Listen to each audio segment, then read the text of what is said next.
Article 4 में कहा गया दोस्तों कि अनुच्छेद 2 तथा अनुच्छेद 3 के तहत संविधान में जो संशोधन किया जाएगा वह आर्टिकल 368 के अधीन नहीं आएगा।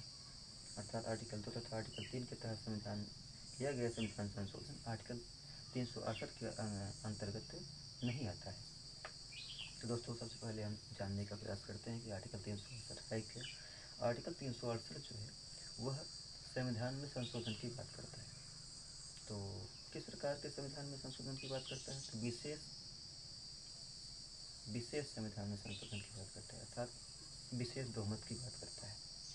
तो विशेष बहुमत अर्थात 2/3 बहुमत, विशेष बहुमत प्लस आधे से अधिक राज्यों के समर्थन की बात। जब ऐसे किसी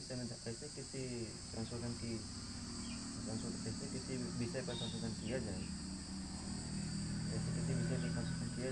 जिसमें विशेष बहुमत की ज़रूरत हो या 2/3 राज्यों के समर्थन की ज़रूरत हो, तो वहाँ आर्टिकल 368 जो है वो लागू होता है।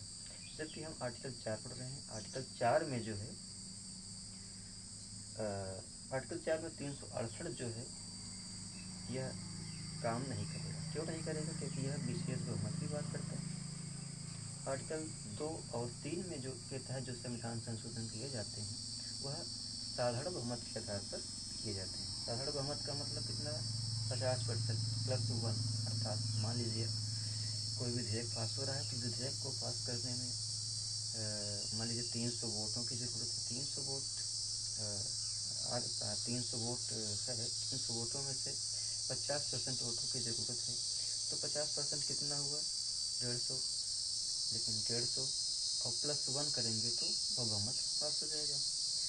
तो इस प्रकार से दोस्तों आर्टिकल 2 और